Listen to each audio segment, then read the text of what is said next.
Hey guys, welcome back to the Blade Bloodhound. Tonight we're going to look at a Hen and Rooster. This knife is one that I picked up at a flea market for $5. It's got a cool story with it, and I will share it with you. I actually tried my hand out on some repair work, and anyway, I'm not going to show you exactly where I repaired it at first, but we'll talk about it and when we get to the table, and then I will show you how you can tell and let you know how it turned out for me. Anyway, guys, let's go take a look at it. All right, guys, we are back. We're going to look at a Hen and Rooster knife tonight. Let's take a look at this shield here. It has the old hen and the rooster on it. Cool knife. It's red bone, as you can tell. It is a stockman pattern. So about this knife, I was at the flea market, and it was in a guy has a bucket full of knives, a bunch of cheap ones in there usually. I'll thumb through it. Anyway, I was thumbing through it one day, ran and saw this Hen and Rooster. It was missing the shield here, and it also had some more damage that we will talk about in a little bit. But he wanted $5 for it, so I said, you know what? I think I'm going to buy it. I wanted to try something, and it actually worked out pretty good for me, I think. We'll see what y'all think when we take a look at it. But I'm going to zoom in here for now.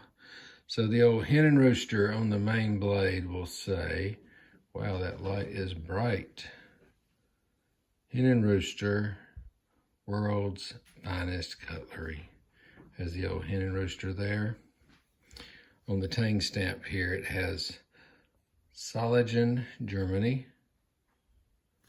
And then on the reverse side, it says Bertram Cutlery. It is a model 433-RWJ. Hopefully y'all can hear me good. It is 11:18 and I'm over here doing videos. But I wanted to get a bunch out tonight, so we're going to do them to them. Got a couple more left. As you can tell, actually I'm going to zoom in. It's easier to see then that way. It has a swedge here on the front of the blade. It's your main blade. We just looked at it. See how that swedge goes down? I kind of like that. It's a stainless steel knife. It's a 3-bladed knife as well, which makes it a stockman. This one has a sheep's foot blade. On the sheep's foot blade, it also has phosphorus, which is stainless. The Hen and Rooster on that side, nothing on this side. Has a swedge here as well. They're really into swedges. I have a few Hen and Rooster knives. Now, Hen and Rooster are made by Frost Cutlery, in case you didn't know that. Now, this side has the fingernail pull, no swedge. If you look on this side, it has a swedge right here. So it's only swedged on one side. It's kind of interesting. Then we have the old spay blade. Now, one thing I do like is they stamp every one of their blades with their logo. Got the old Hen and Rooster on this side as well. Zoom back out. They call this the old spay blade. Not that we're going to be castrating any animals with it, but I believe that was its original intent.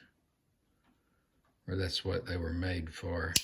But the cool thing about this knife is, as you can tell, see that bone handle? It's kind of like a lighter here and a darker here. So this side was missing bone all right here. So what I did was I'd watched a video and I put some painter's tape, kind of like where my finger is here. I just taped it up like a dam, just like this. And I got some resin. So I went to the Dollar Tree and they had this resin there. And I said, you know what, I'm gonna try it. So that right there is resin. I tried to make it as perfect as I could with the coloring. So what I did was I bought this resin at the Dollar Tree, and then I got some food coloring, some red food coloring. I mixed it in there. I got it real dark so that it would match this. And see, if you're looking this way, you can't even tell. I mean, I think I did a pretty good job. I mean, I don't know, you can tell. You might be like, that guy's crazy. I can tell right off the bat. But what I didn't anticipate, this is the part where I can tell you how you can tell. So if you look at this knife, see how it's like dark here and it's light here? All right, so I got it covered up. I'm doing a little trick on you here. So when I did it, I matched it to color this, so because I want it to be the same color. And another funny story is I mixed the resin and I didn't do a 50-50 ratio. So I mix it, it says it's a 30-minute setup. You know, I'm playing around.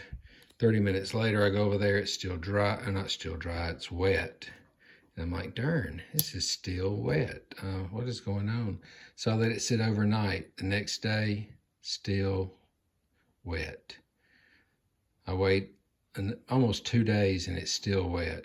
So I ended up having to take every bit of that out. And then I read the instructions and it said when you do it, you have to make sure you have a 50-50 mixture because the hardener gets with the resin, it makes the chemical reaction that makes it hard, all the science in it. And I said, well, that is crazy. I thought for sure it would harden up. So anyway, I started over. I cleaned it completely out. I mixed it up again. Put my painter's tape. When I say I made a dam, I just kind of like put painter's tape, but had it sticking up kind of like my finger. That way I could just put the resin in there around that pin and it not get all over the place. So anyway, the next time I did it, 30 minutes later, it was hard as a rock. I went ahead and pulled off the tape, sanded it best I could. I probably should have put a little bit of jigging right there, but I didn't. Kind of just left it like it was. And I said, man, you can't even tell. I've done a great job. Well, then I turned it to the side and look. Because I used the resin there, and I made it dark to match this, I didn't think about this part right here being the red. So really, I should have done a light red base right there, then put the dark in on top here.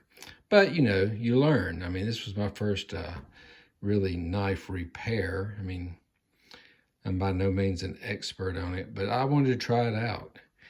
And the fact that I was using Dollar Tree resin, I didn't think it was going to be good anyway, but it was a $5 knife. I said, what can it hurt?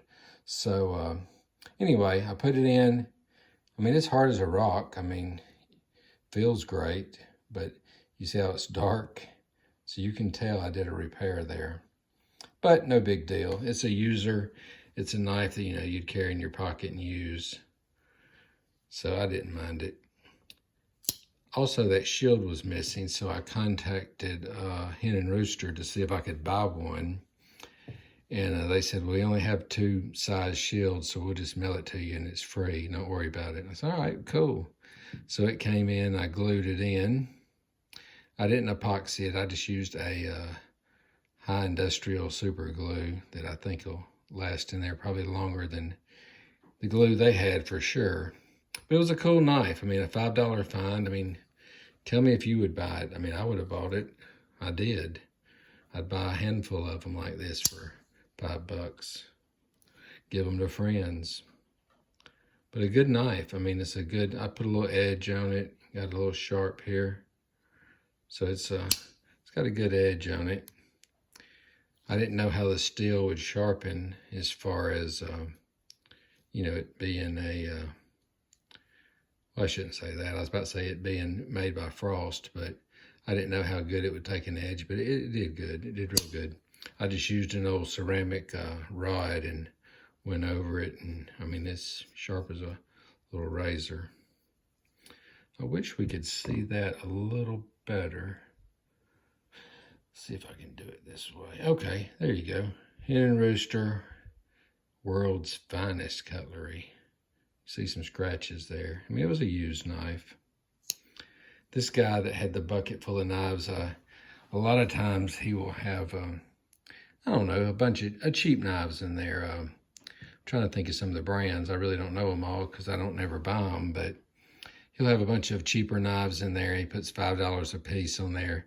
A lot of times you'll see kids going through it. They'll be digging through there and they'll say, oh, look, this one's shaped like a, I don't know, a zombie, or, you know, has a spider on it, and they'll get it. But I go through it sometimes just to see what he has. I found a case in there one time. I found this one that day. Just a cool knife. Anyway, guys, I hope you liked the video. Let me know what you think about my repair job. I wish I had really thought about that, but hey, you'd never know. I don't even know if you'd know if I showed, well, yeah, you would. You'd look at it and say, what is that dark spot there? But it's more of a crimson, and I did it to match this. But I know next time, you know, usually bone handles are one color. Usually they don't have this, you know, light on the edges, dark in the middle, so you wouldn't have this issue. I've got a case red bone that I may try. I may use a nicer epoxy or resin for it, though, just because it's a case. This was just a $5, you know, a little fun project, just something to do.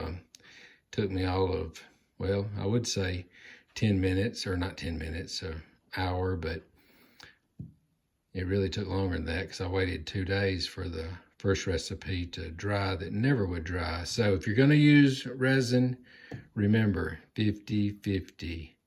You got to have it just right. All right, guys, y'all have a great night, and we will talk to you next time. Have a good night.